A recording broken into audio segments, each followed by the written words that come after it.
Scarlett, tara, yayain natin si Junjun maglaro sa labas. Gusto ko yan, Queenie. Sige, tara. O sige, tara. Hoy, Junjun! Nakapaghugas ka na ba? Opo, Mami. Eto po, tapos na po ako maghugas. Nakapagwalis ka na ba dyan? Opo, Mami. Malinis na po yung bahay. O sige. Nalinis mo na ba yung kwarto mo? Opo, Mami. Kanina pa po pagising ko. Pwede na po ba akong lumabas? Walang lalabas. Mag-aral ka doon. Sagutin mo yung mga assignment mo. Uy, Queenie, ikaw na mag-doorbell, Wala, bakit ako? Ikaw na. Ikaw na sabi. Hala, Scarlett, napindot ko. Ikaw kasi, bakit tinulak mo ko? Eh di maganda, lalabas si Junjun. Sino ba nag-doorbell? Ay, mukhang dumi yung parcel ko. Sino yan? Aling Daniela. Kayo lang palang dalawa. Umuwi na kayo. Nag-aaral pa yung anak ko. Ikaw kasi tinulak-tulak mo ko. Ayan tuloy. Eh di i-chat na natin si Junjun. Junjun, andito kami sa may labas. Tara, maglaro tayo. Ay, nag-chat si Scarlett. Talaga?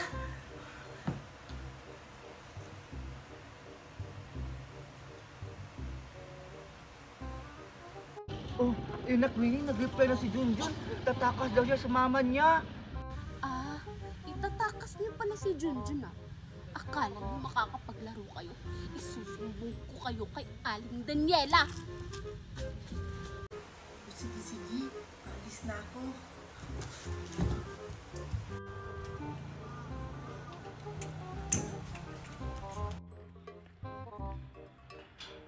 Hi, Junjun! Huwag kang maingay, baka marinig ni Aling Daniela. Tara na, Junjun.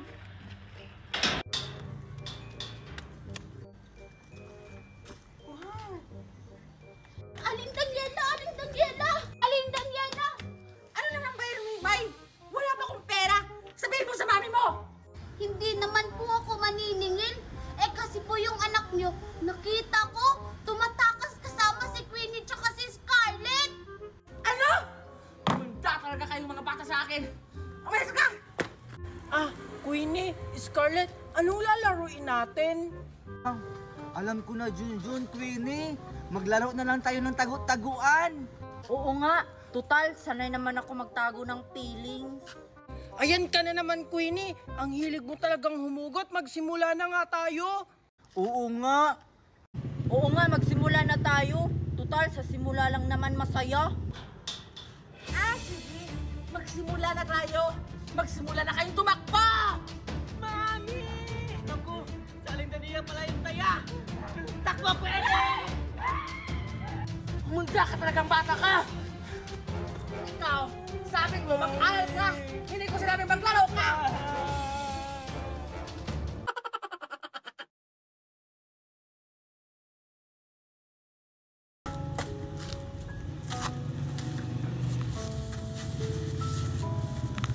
Ganda ng makeup ko, Mimay. Oo nga no, ang ganda mo ngayon. Animus po. Animus po. Yak, sa'yo pulubi. Ang dumi. Yak, wala kaming pera. Umalis ka nga dyan, ang dumi-dumi mo. Kahit pagkain lang po. Kasi nagugutom na ako. Bingi ka ba? Di ba sabi namin wala kaming pera? Ang baho-baho mo. Tara na nga, Mimay. Ang baho-baho dito. Uy anak, mag-seatbelt ka nga! Sige po, Mami. Wait lang po, Mami. Bakit? Hoy! Saan ka pupunta?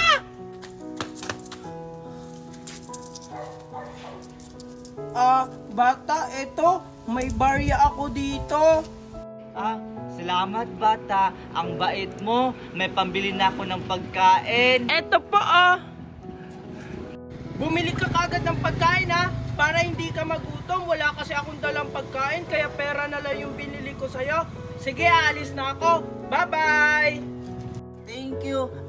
Wait lang. Anong pangalan mo? Ay, oo nga pala, hindi ko sa'yo nasabi. Ako nga pala si... Hawakan yung kamay ng anak ko! Baka mawa ng sakit! Dumi-dumi mo pa naman! Mami, wag niyo po siyang saktan. Nagbibigay lang po ako sa kanya ng pera niya para may pangkain siya. Wala na po kasi siyang makain. Ikaw anak ha? Kung sino-sino yung kinakausap mo, alam mo maduming tao yan! Baka mawala ka ng sakit! Ikaw naman, umalis ka dito! Mami! Pangkahawakan yung kaya ko! Tama na, Mami! Huwag ka na magpapakita dito ha! Tara na!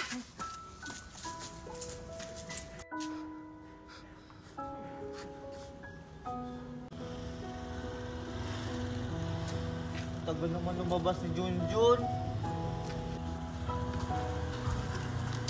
Nimay, di ba yan yung kausap na pulubi ni Junjun? Bakit lagi yung nakatambay sa labas ng bahay nila? Oo nga, no? Really? Naiisip mo ba yung naiisip ko? Hindi. Bakit? Basta, sundan mo ako. Hi, Dee! Anong ginagawa mo dito? Hinihintay ko lang po yung kaibigan ko. Wala kang hihintayin dito. At wala kang maaabutan dito. Alis! Alis! Alis! Alis! Alis ka na! Alis ka dito! Alam, may dala ka ng kain sa... Umalis ka! Anong ginagawa niya sa kaibigan ko? Aray ko naman, Junjun! Bakit mo ba kasi kinakampihan yan? Iyang baho-baho naman yan! Oo nga, isang pulubi yan. Pulubi! Tumigil na kayo! Wala naman sa inyong ginagawa si Scarlett ah! Scarlett, okay ka lang? O ito, pagkain. Okay lang naman ako, Junjun. Salamat nga pala sa pagkain mo, ha. Mimay, nababaliw na ata si Junjun. Parang kinulam yan. Oo nga. Nakakatakot. Tara na! Wag mo na lang silang intindihin, Scarlett.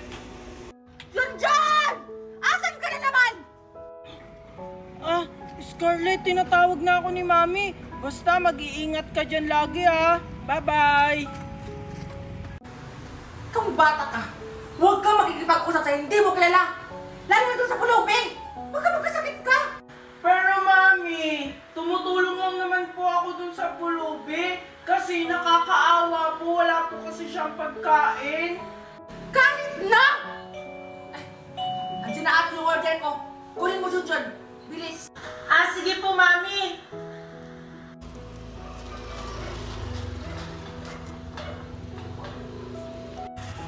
Hi, Junjun! Hello! Ikaw pala yan? Ikaw ba yung nag-doorbell? Oo, ako yung Junjun. Bakit ka nag-doorbell? Kailangan mo ba ng pagkain? Hindi pa naman ako nagugutom. Di ba hindi pa ako nakapagpakilala sa'yo nung nakaraan? Ako nga pala si Scarlett. Wow! Ang ganda naman pala ng pangalan mo! Friends na tayo? Oh, sige, friends. Sige, hey, may kaibigan Junjun! na ako. Sino yung kausap mo? Mimay, Queenie, bago ko nga pala siyang kaibigan, si Scarlett. Ano? Yak! Ew! Nakikipagkaibigan ka na pala sa pulubi? Oo nga. Tingnan mo nga yung itsura niya, no? Ang baho-baho tsaka ang dungis. Baka mahawaan ka pa ng sakit niyan. Grabe naman kayo kay Scarlett, porket madungi siya, may sakit na. Wala nga siyang ginagawa sa akin kasi ang bait-bait niya. Kahit na. Yuck! Tara na nga, Queenie. Ang baho-baho dito. Baka mahawaan pa tayo ng sakit. Oo nga. Junjun, ang tagal-tagal mo! Sino bang kausap mo dyan? Sila Mimay at Queenie po, Mami. Wala pa naman po yung order nyo. Ewan ko po kung sino yung nagdo-doorbell. O ano bang ginagawa mo dyan? Pumasok ka na! Sige po, Mami. Scarlett, pinapapasok na ako ni Mami. Mamaya na lang uli. Mag-usap tayo, ha? Sige, Junjun. Sigurado matutuwa nito si Scarlett. Scarlett, may dala akong pagkain para sa'yo. Ay, andyan ka na pala, Junjun. Wow, mukhang masarap yung dalang pagkain mo, ha.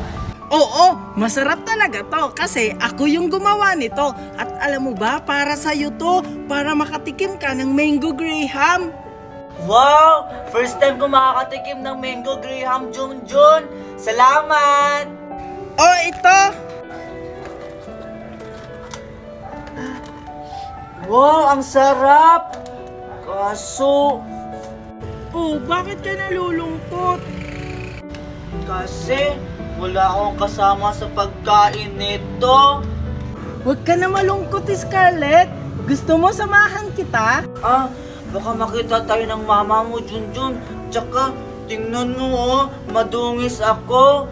Ano ka ba? Di ba mag-best friend tayo? Sige na, samahan na kita sa pagkain. Sige, Scarlett, kain na tayo. Sige. Ito naman. Di ba masarap yung graham ko? Masarap talaga pag may kasama sa pagkain. Ayan. Tingnan mo, Ahmed, may kasalanan.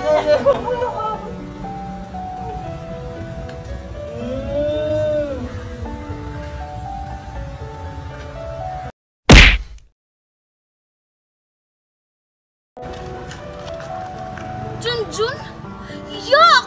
Naging pulubi ka na rin? Hindi, sinasamahan ko lang si Scarlett na kumain kasi wala siyang kasama. Kawawa naman. Yak! Magkakasakit ka yung Junjun sa kakadikit mo sa kanya. Yak! Hayaan mo na siya, Scarlett. Kumain na lang ulit tayo. Sige, sige. Junjun! Asan yung batang yun? Junjun! Junjun! Hala, Junjun, yung mami mo tinawag ka na. Sige, Scarlett, uuwi muna ako. Baka kasi makita tayo ni Nami. O sige, Junjun. Bakit po, Mami? Ikaw ha? Kung saan-saan ka na naman pumupunta. Alis ako ha? Diyan ka na sa bahay. Sige po, Mami. Alam ko na. Pupuntahan ko si Scarlett. Scarlett! Oh, bakit ka bumalik, Junjun? Tara sa bahay! Wala dun si Mami! Ha? Nakakahiya naman, Junjun. At saka, baka dumating yung mami mo, papagalitan tayo. Hindi yan! Basta ako bahala sa'yo!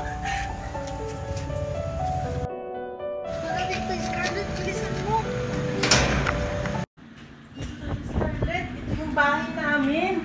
Wow, ang ganda naman ng bahay mo, Junjun. Hindi maliit lang kaya yung bahay namin. Ganito Scarlett maliligo ka dun sa CR para mawala yung dungis mo sa mukha at mawala yung amoy mo sa katawan. Hindi ba magagalit yung mama mo, Junjun? Hindi yan, ako bahala sa'yo. Mamaya pa naman uuwi si Mami. O sige na, maligo ka na sa CR, bilis!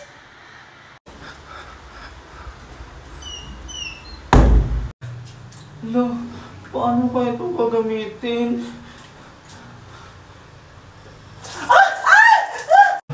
Scarlett, okay ka lang ba? Okay lang ako. Tapos na ako, Junjun. Wow! Ang ganda mo pala, Scarlett! O diba? Nagmukhang tao ka na, hindi ka na isang pulubi. Salamat, Junjun. Pinaranas mo yung ganito. Namimiss ko nga kasi yung ganitong buhay. Diba mag-best friend tayo? Sige, pumunta ka na dun sa lamesa. Kakain tayo bago tayo maglaro. Sige, Junjun. Nagugutom na rin kasi ako. Nakakahiya naman, Junjun. Ang sarap namang pagkain mo, Junjun. Kumain ka lang dyan, Scarlett. Huwag kang mahiya.